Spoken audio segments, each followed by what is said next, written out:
This is chapter 10 and the behind the scenes look at the building of El Azteca from Cochise Guitars.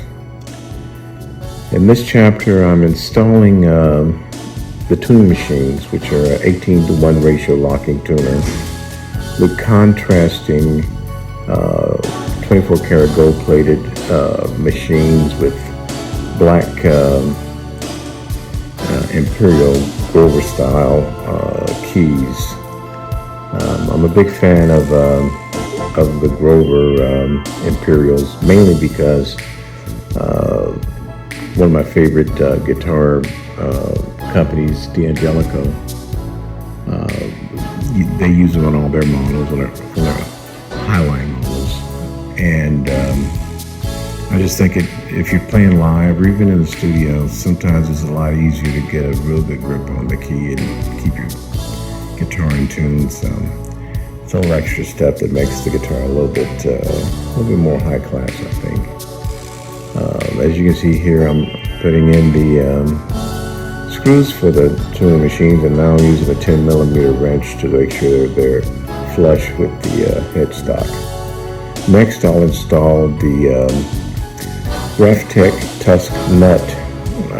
I normally use Graphtec nuts on guitars that have tremolos, even though this one doesn't have a tremolo. It's just a better product than a bone nut, and I really like the way it stops the strings from binding because it's infused with Teflon. As you can see here, I'm using actually a wood filler instead of a wood glue to attach it to the headstock. I followed the bottom portion of the Tusk nut to make a nice tight fit with the ebony fingerboard. There's always a little air pocket toward the away from the fretboard toward the tuning machines on every nut that on a Les Paul because it's a 15-degree fold-back headstock. So I always like to go in and fill that little area just to make sure we're making good contact. Now I'm installing the truss rod cover with the Dragon logo that I use on my highline models, especially all my custom shop stuff. And as you can see, there it is. There's the Cochise logo with the Dragon. Now I'm going through the process of wiring the controls for the guitar. A three-way switch. I'm using Burns pots.